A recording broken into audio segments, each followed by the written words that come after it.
Hello friends, मैं धर्मेंद्र कुमार एक बार फिर से आपके अपने YouTube channel cool mind study में आपके लिए लेकर के आया हूँ 10th का मैथ। ठीक है, और हमारे चैनल को लाइक और सब्सक्राइब जरूर करें। ठीक है, ताकि आपके लिए बैक टू बैक क्लास आती रहे। ठीक है, तो आज नेक्स्ट अगली एक्सरसाइज है, जिसकी हम पहली एक्सरसाइज पढ़ा चुके हैं, आप पिछली वीडियो में देख सकते हैं। ठीक है, आज दूसरी एक्सरसाइज है, प्रश्नावली 1.2 है। तो पहला क्वेश्चन लिखा है इसमें, निम्नलिखित संख्याओं को जो है अभाज्य गुणनखंडों के रूप में जो है हमें व्यक्त करना है। ठीक है, अभाज्य गुणनखंडों के रूप में व्यक्त करना है। ठीक है, तो जब हमने पहली क्लास शुरू करी थी तो उसमें बताई थी अभाज्य संख्याएं कौन कौन सी कहलाती हैं। ठीक है, इस तरीके से हमने बताई थी जिनमें जो है स्वयं के अलावा किसी अन्य संख्या से भाग ना जाए। जिस तरीके से हमने बताई थी 2, 3, 5, 7, इस तरीके से हमने बताई थी। ये संख्याएं क्या है? अभाज्य। इनमें स्वयं के अलावा जो है किसी अन्य संख्या से भाग नहीं जाता है। ठीक है, इन्हीं संख्याओं में इन्हें हमें तोड़ना है। ठीक है, तो सबसे पहले एक आध देख लेते हैं इसका सवाल नंबर सबसे पहला लिखा है। ठीक है, इसको सॉल्व करते हैं पहला नंबर को। ठीक है, लिखा है 140 लिख लिया तो लिखेंगे अभाज्य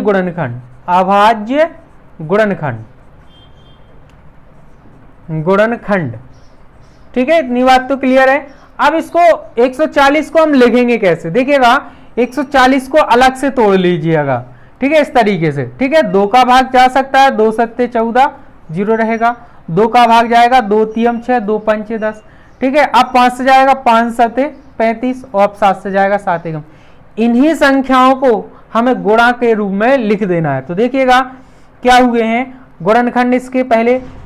तो देखिएगा 2 बार है, 2, 2, 5, 7। ठीक है, हमें अभाज्य गुणनखंड लिखना है। तो देखिएगा 2, 2 इन दोनों को अगर मिला देंगे तो गुणा में केवल घात जुड़ जाती है। गुणा में क्या हो जाती है? घात। यदि a की पावर b गुणा a की पावर c चढ़ा हो तो गुणा करेंगे तो a की पावर b प्लस c हो जाता है। ठीक है, तो इनका गुणा करेंगे तो एक घात इसकी एक घात इसकी, तो 2 की पावर कितनी हो गई? 2, और गुणा में कितने हो गए? 5, और गुणा में कितने हो गए? 7। अब ध्यान से देखिएगा 2, 5, 7 ये क्या है? अभाज्य संख्या है। तो इसका मतलब है ये क्या बन गए?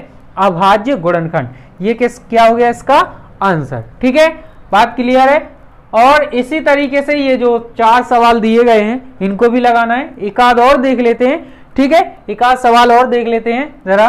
ठीक है, क्वेश्चन नंबर इसमें से एक आध और दूसरा देख लेते हैं। दूसरा क्वेश्चन क्या लिखा है? 156। ठीक है, 156 लिखा हुआ है। इसके अभाज्य गुणनखंड निकालना है। अभाज्य गुणनखंड। ठीक है, अभाज्य गुणनखंड निकालना है। तो देखिएगा ध्यान से, 156 को हम फिर से तोड़ के देख लेंगे कौन कौन सी संख्या आएंगी। 2 से भाग देंगे, 2 सत्ते 14, 2 अट्ठे 16। 2 से भाग देंगे, 2 तिया 6, 2 नम 18। अब 3 से भाग देंगे, 3 एकम 3, 3 तिरका 9। अब 13 से देंगे, 13 एकम 13। क्लियर है?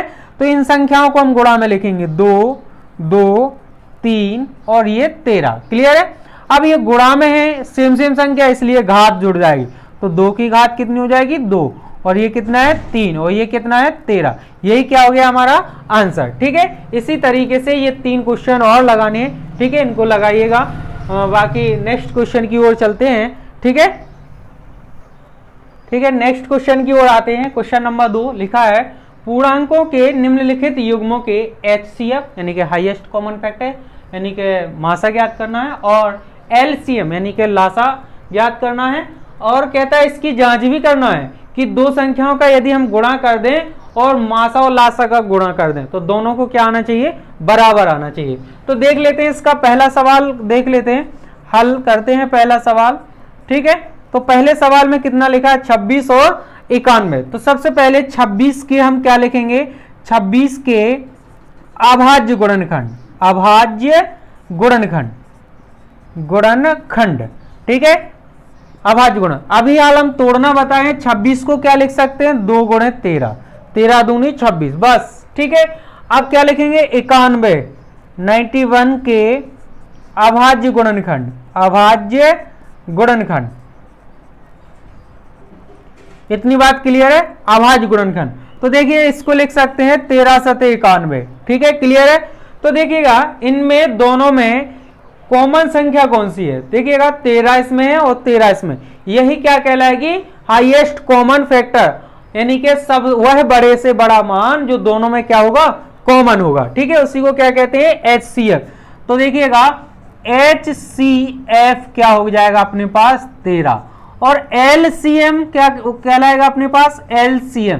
देखिएगा 2 इसमें नहीं है, 2 भी लेंगे, और इसमें कितना नहीं है, 7 भी नहीं है, 7 भी लेंगे, और 13 दोनों में मिल रहा है तो 13 भी लेंगे।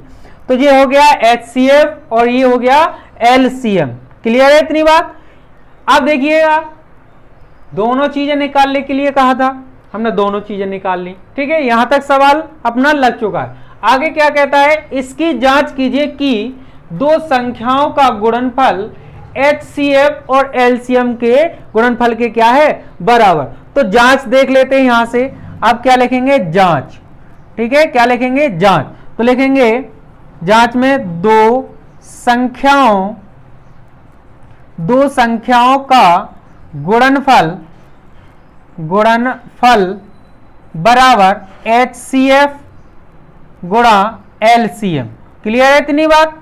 ठीक है, तो दो संख्याएं कौन सी थी, तो ध्यान से देखिएगा, ये जो हमें संख्या दी गई है ये दो संख्याएं, तो इन दोनों संख्याओं का गुणा करते हैं 26 और 91। क्लियर है इतनी बात।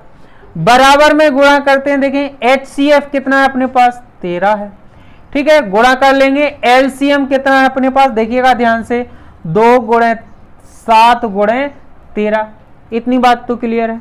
तो ध्यान से देखिएगा, इनका यदि गुणा कर लें तो देखिएगा, अलग से गुणा करके देख लेते हैं। तो देखिएगा यदि 26 में 91 का गुणा करेंगे इस तरीके से, 26 एक बार 1 का गुणा करेंगे। ठीक है, 1 के नीचे 9 6 54 हो जाएगा, 5 कैरी हो जाएगी, 9 दूनी 18 और 5 23 हो जाएगा, यानी कि गुणा करने पर कितना आया है, 2366। तो इसका गुणा कितना हो गया, 2366। क्लियर है। जरा इसका गुणा और कर लेते हैं। तो देखिएगा 13 गुणा 13 कितना हुआ, देखो 13 सते 91, तो ये हुआ, फिर से देख लेते हैं, 13 सते 91 और 13 दूनी 26। यही बात हुई कि नहीं, इसका मतलब है ये वो भी हो गया 2366, यानी कि दो संख्याओं का गुणनफल बराबर है जो है HCF गुणे LCM के। तो ये क्या हो गया अपना, लेफ्ट हैंड साइड अपने पास बराबर हुई काय के, राइट हैंड साइड के। ये तो फिर चालू करने हैं। ठीक है, नेक्स्ट क्वेश्चन की ओर आ जाते हैं अपने। क्वेश्चन नंबर 3 है अभाज्य गुणनखंड विधि द्वारा।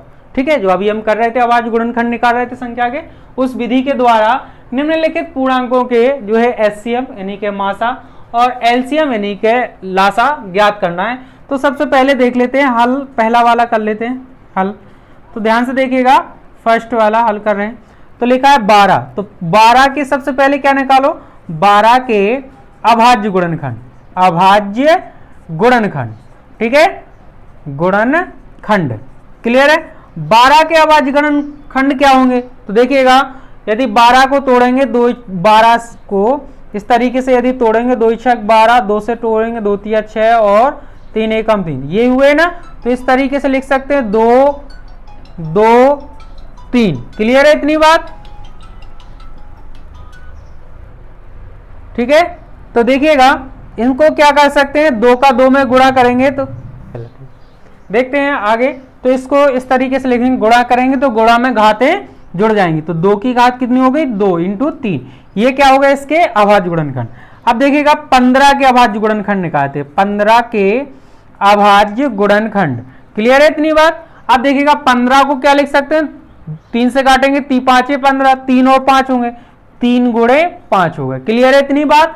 अब देखिएगा 21 को लिखते हैं, 21 के अभाज्य गुणनखंड। 21 को क्या लिख सकते हैं, 3 से काटेंगे, 3 7 21, तो 3 गुणे कितना हो गया, 7। अब देखिएगा हमें निकालना क्या था, HCF। क्या निकालना था, HCF, हाईएस्ट कॉमन फैक्टर। तो देखिएगा इन तीनों में कोई संख्या ऐसी होनी चाहिए जो तीनों में मिल रही हो। तो देखिएगा इसमें जो 3 है, देखिएगा इसमें 3, इसमें 3, इसमें 3, तीनों में मिल रही है। ठीक है, और कोई भी संख्या नहीं मिल रही। तो HCF कितना हो गया अपना, 3। क्लियर है। अब हमें क्या निकालना है, एलसीएम। क्या निकालना है, एलसीएम। एलसीएम क्या कहलाता है, जो मिल रही है वो एक बार लिखनी है और जो नहीं मिल रही है वो सारी की सारी लिखनी है।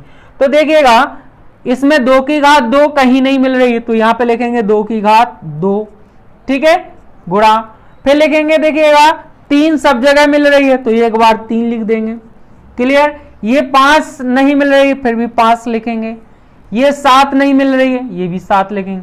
ये क्या हो गया इस सवाल का आंसर, ठीक है। ये एचसीएफ हो गया, ये एलसीएम हो गया, क्लियर है बात। जरा एक सवाल और देख लेते हैं, ये वाला, ठीक है, दूसरा, और जो है तीसरा वाला तुम्हारी प्रैक्टिस के लिए हो जाएगा, ठीक है। तो देखते हैं 17 के अभाज्य गुणनखंड, 17 के अभाज्य गुणनखंड। देखिएगा 17 को हम क्या तोड़ सकते हैं, 17 खुद में एक अभाज्य संख्या है, तो इसको इस तरीके से लिख सकते हैं 1 गुणे 17, क्लियर है। इतनी बात तो समझ में आ गई है ना। अब देखिएगा 23 के अभाज्य गुणनखंड, तो 23 के अभाज्य गुणनखंड, 23 खुद में एक अभाज्य संख्या है तो इसको भी क्या लिख सकते हैं, 1 गुणे 23 लिख सकते हैं, क्लियर है इतनी बात। अब हम क्या लिखेंगे, 29 के अभाज्य गुणनखंड, 29 के अभाज्य गुणनखंड, 29 खुद में एक अभाज्य संख्या है तो इसको भी लिख सकते हैं 1 गुणे 29। तो देखिएगा HCF कितना आ जाएगा अपने पास, HCF। तो देखिएगा इसमें कोई भी संख्या कॉमन नहीं दिख रही थी लेकिन एक मानी जाएगी तो एक सब जगह कॉमन है, तो HCF कितना हो गया अपना 1, ठीक है। तो LCM क्या हो जाएगा, LCM तो LCM क्या हो जाएगा, देखिएगा 17, 23 और 29, 17, 23 और 29 हो जाएगा, क्लियर है। ये क्या हो गया इसका आंसर, ठीक है। इसको प्रैक्टिस करना, इसको सॉल्व करना, यदि नहीं आए तो कमेंट्स बॉक्स में बताना, ठीक है। चलो नेक्स्ट क्वेश्चन की ओर आ जाते हैं। क्वेश्चन नंबर 4 है अपने पास। HCF 306 और 657 का 9 दिया हुआ है, यानी कि इसका हाईएस्ट 2 संख्याएं होंगी, इसका मतलब ये एक ये और ये, इन दोनों का मासा दिया है 9, क्लियर है, इतनी बात दिया है। तो एलसीएम कितना होगा इन्हीं दोनों संख्याओं का, क्लियर है, इतनी बात सिंपल है ना, बिल्कुल इजी सवाल है। तो ध्यान से देखिएगा, तो हल करते हैं इसको, क्योंकि हमें दिया क्या है, HCF दिया है किसका 306 और 657 का HCF हमें कितना दिया है 9। तो संख्याएं क्या हुई, तो संख्याएं क्या हो गई, तो संख्याएं कितनी हुई, एक संख्या हो गई 306 व एक हो गई 657, इतनी बात क्लियर, ठीक है। एक जो हम फॉर्मूला पढ़ाए थे कि दो संख्याओं का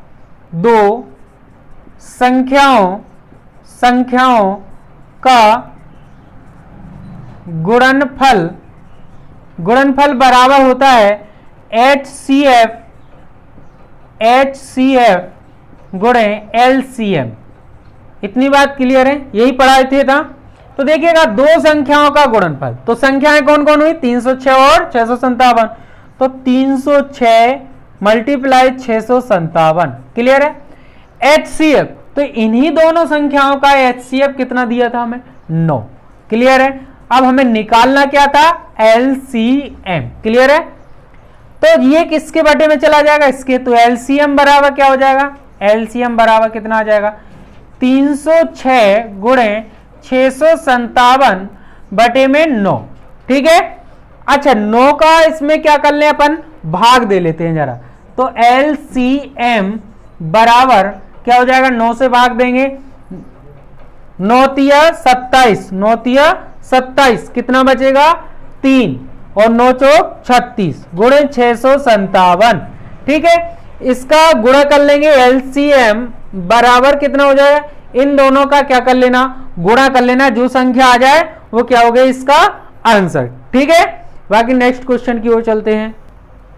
देखें नेक्स्ट आगे देखते हैं अपन, तो किस तरीका से देखिएगा, कहता है जांच कीजिए कि क्या किसी प्राकृतिक संख्या n के लिए संख्या 6 की घात n अंक जो है 0 पर समाप्त हो सकता या सकती है। मतलब जो प्राकृतिक संख्या है वो है n, यानी कि प्राकृतिक संख्या हम बता चुके हैं पहली क्लास में, जो पहला इसके ठीक पहले वाली जो क्लास थी उसमें बता चुके हैं प्राकृतिक संख्याएं क्या कहलाती हैं। तो यानी कि यहां जो n लिखा है, n मतलब है प्राकृतिक संख्या। यहां पर प्राकृतिक संख्या 1 2 3 4 कुछ भी रख सकते हैं। तो यहां पर कोई भी संख्या रखने पर क्या अंक यह 0 पर समाप्त तो हो सकता है क्या? तो देखिएगा किस तरीके से देखते हैं, 0 पे यह समाप्त तो नहीं हो सकता। क्यों नहीं हो सकता? तो देखिएगा यदि 6 के हम गुणनखंड अभाज्य गुणनखंड निकालें तो 2 गुणे 3 होगा कि नहीं होगा? तो देखिएगा ये 3 नूनम क्या होगा, 6 हो जाएगा, यही बात है। तो 0 पे अंक तो अभी नहीं हुआ, लेकिन यदि यही गुणनखंड 2 गुणे 5 के हो जाते, क्या है कि, तो ये 2 पंचे 10 हो जाता है, यानी कि इसका बाद वाला जो अंक होता वो 0 पे समाप्त हो जाता। मतलब ये हुआ कि इसके यदि अभाज्य गुणनखंड इस तरीके से होते, 2 की पावर n इंटू 5 की पावर n के रूप के होते, काहे के 2 की पावर n और 5 की पावर n के यदि ये अभाज्य गुणनखंड होते, कौन से? अभाज्य गुणनखंड। क्लियर है ना? तभी ये क्या हो सकता है, 0 अंक पे समाप्त हो सकता है। क्लियर है ना?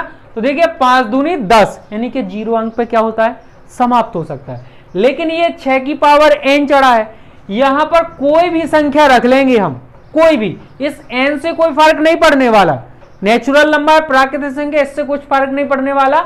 यदि इसके अभाज्य गुणनखंड इस रूप के नहीं है तो जो है इसका अंक, जो अंतिम अंक होगा वो 0 पर समाप्त नहीं होगा। तो देख लेते हैं थोड़ा सा इसको, तो देख लेते हैं, क्योंकि संख्या इस तरीके से लिखेंगे, क्योंकि संख्या 6 की पावर n है जिसके जो है अभाज्य गुणनखंड जो है क्या हो जाएंगे, देखिएगा ध्यान से, 2 गुणे 3। क्लियर है? इसकी पावर क्या रहेगी, n। तो इसे हम क्या लिख सकते हैं, देखिएगा 2 की पावर n इंटू 3 की पावर n, जो कि जो है 2 की पावर n मल्टीप्लाई 5 की पावर n के रूप का नहीं है। ठीक है ना? इसके रूप का नहीं है। यदि इस रूप का बन जाता तो ये अंतिम जो अंक होगा इनका वो काय पे समाप्त हो जाता, 0 पर। नहीं है, इसलिए 6 की पावर n अंक 0 पर समाप्त नहीं होगा। ठीक है? क्लियर है? ये क्या हो गया, इसका हल हो गया। ठीक है, नेक्स्ट क्वेश्चन की ओर चलते हैं, देखते हैं नेक्स्ट क्वेश्चन की ओर चलते हैं। क्वेश्चन नंबर 6 कह रहा है, व्याख्या कीजिए कि ये संख्या और ये संख्या भाज्य संख्याएं क्यों हैं। ठीक है, मतलब इसमें जो है भाग क्यों चला जाता है, जरा हमें ये चेक करना है, ये विभाजित है या नहीं है, जरा चेक कर लेते हैं। सबसे पहले ये संख्या चेक करते हैं अपन, कौन सी, ये वाली। तो देखते हैं 7 मल्टीप्लाई 11 मल्टीप्लाई 13 प्लस के 13। ठीक है, इसको हम पहले देख लेते हैं। तो यदि इसमें से दोनों में, ये तीनों तो हैं गुणा और ये प्लस के बाद 13, यदि दोनों में देखा जाए तो 13 क्या है, कॉमन है। ठीक है, कोष्टक में आ जाएगा 7 गुणे यहाँ बचेगा 11 प्लस यहाँ 13 बाहर आ गया, 1 बचेगा। 11 का गुणा 7 में करेंगे तो 13 गुणे 11 7 77 प्लस का 1 हो जाएगा। अगर इसको जोड़ेंगे तो 13 गुणे कितना हो जाएगा, 78। ठीक, इसमें गुणा करते हैं, 13 8 104, हासिल 10 हो जाएंगे। और 13 7 91 और 10 कितने हो गए, 101। ठीक है, जो कि एक भाज्य संख्या, जो कि एक भाज्य संख्या है, भाज्य संख्या है। ठीक है, क्लियर है? अच्छा, ये भाज्य क्यों दिखाई दे रही है, जरा चेक कीजिएगा। जो हमने ये संख्या कॉमन निकाली है, तो यहां से देख सकते हो, यहां से यदि कोई होता भाज्य बराबर भाजक गुणे भागफल प्लस शेष फल, तो इसका मतलब ये कॉमन जो संख्या है, इसका मतलब ये हाईएस्ट कॉमन फैक्टर है। और हाईएस्ट कॉमन फैक्टर ही क्या कहलाती है, डिवाइड संख्या, यानी कि उस संख्या में क्या जा सकता है, भाग जा सकता है। इसलिए ये संख्या क्या है, विभाजित है। वो कह रहा है इसको भी चेक कीजिए, ये भी क्या विभाजित है, तो इसको भी चेक करके देख लेते हैं जरा। तो देखिएगा 7 गुणा 6 गुणे 5 गुणे 4 गुणे 3 गुणे 2 गुणे 1 प्लस के हैं 5। क्लियर है इतनी बात। तो देखिएगा दोनों जगह से 5 क्या है, कॉमन है, 5 हमने बाहर निकाल लिया। क्लियर है इतनी बात। तो देखिएगा 7 6 4 3 2 और 1 बचा है, और बाहर ये 5 भी कॉमन आ गया, तो प्लस का क्या बचा है 1। इतनी बात क्लियर है कि नहीं। अब ध्यान से देखिएगा 5 वैसे पता चल रहा है, ये भी डिवाइड होगी क्योंकि 5 कॉमन आ रहा है, तो ये भी डिवाइड होगी। तो फिलहाल इसका क्या कर लेंगे, गुणा कर लेंगे। देखिएगा 3 दूनम 6 6 छंग 36, 36 गुणे 7 चौक 28, ठीक है, और प्लस में क्या आ जाएगा 1। ठीक है, इसका इसमें गुणा कर लेना और 5 का गुणा कर लेना, और साइड में क्या लिख देना, जो कि एक भाज्य संख्या है। ठीक है, यही क्या हो गया, इसका हल हो जाएगा। ठीक है, इसको कर लोगे ना। नेक्स्ट क्वेश्चन देखते। ठीक है, इस एक्सरसाइज का लास्ट क्वेश्चन देखते हैं, क्वेश्चन नंबर 7 है। बाकी कल वाली क्लास में देखेंगे अगली एक्सरसाइज। ठीक है, और हमारे चैनल को लाइक और सब्सक्राइब जरूर करते रहें ताकि आपके लिए क्लासें जरूर आती रहें अगली नेक्स्ट। ठीक है, तो इस क्वेश्चन को देख लेते हैं, हल करते हैं। देखिएगा क्वेश्चन लिखा है, किसी खेल के मैदान के चारों ओर, एक खेल का मैदान है, इस तरीके से मान के चलिए एक खेल का ये मैदान है, इसके चारों ओर एक वृत्ताकार पथ है, इसके चारों ओर एक वृत्ताकार पथ है। इस मैदान का एक चक्कर लगाने है, मतलब यहां से हम कहीं चलना शुरू करें और चल करके यहीं वापस आ जाए तो एक चक्कर हो जाएगा, और सोनिया को 18 मिनट लगा। ठीक है, यहां से सोनिया ने चलना शुरू किया और ये यहीं तक आने में उससे कितना टाइम लगा, 18 मिनट लगते हैं। और जबकि इसी मैदान का एक चक्कर लगाने में रवि को 12 मिनट लगते हैं। यदि रवि यहां से रनिंग करेगा तो उसे 12 मिनट लगते हैं। ठीक है, मान लीजिए कि वे दोनों एक ही समय पर चलना प्रारंभ करके, एक ही समय से जो है इन्होंने यहां से चलना प्रारंभ किया करके एक ही दिशा में और एक ही दिशा में रनिंग की, चलते हैं। कितने समय बाद वे दोबारा से मिलेंगे, मतलब एक तेज भाग रहा है, एक धीमा चल रहा है, तो वे कब मिलेंगे जरा चेक कर लेते हैं एक बार। तो लिखेंगे सोनिया को एक पूरा चक्कर लगाने में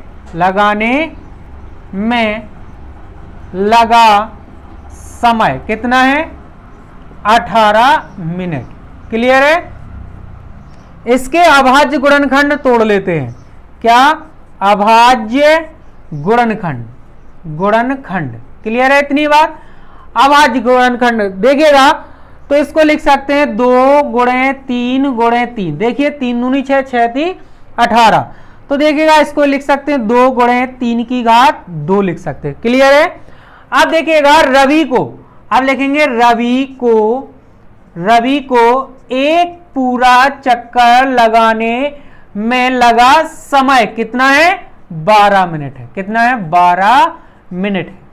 ठीक है, तो इसके भी हम क्या निकाल लें, अभाज्य गुणनखंड। क्लियर है, अभाज्य गुणनखंड। ठीक है, तो देखिएगा इसको लिख सकते हैं 2 गुणे 3। देखिए 2 दूनी 4, 4 तिया 12। अभी हम निकालना बता चुके हैं अभाज्य गुणनखंड। तो इसको लिख किस तरीके से सकते हैं, देखिएगा यहां देख लेते हैं थोड़ा सा।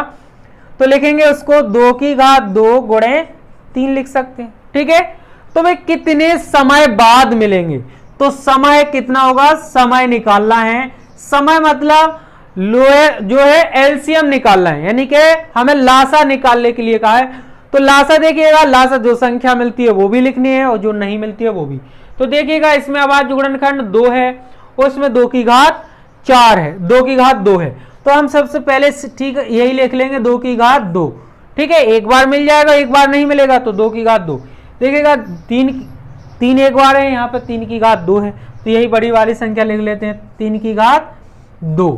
ठीक है, 2 का वर्ग करेंगे 4, 3 का वर्ग करेंगे 9, 9 चौक कितना होगा 36 मिनट। यानी कि 36 मिनट बाद जो है सोनिया और रवि आपस में एक दूसरे के साथ दोबारा पुनः मिलेंगे या दोबारा से मिलेंगे। ठीक है, ये क्या हो गया, इसका आंसर। ठीक है, इसका स्क्रीनशॉट ले लीजिएगा और जो है हमारे चैनल को लाइक और सब्सक्राइब करना। बाकी कल की क्लास में मिलेंगे। ठीक है।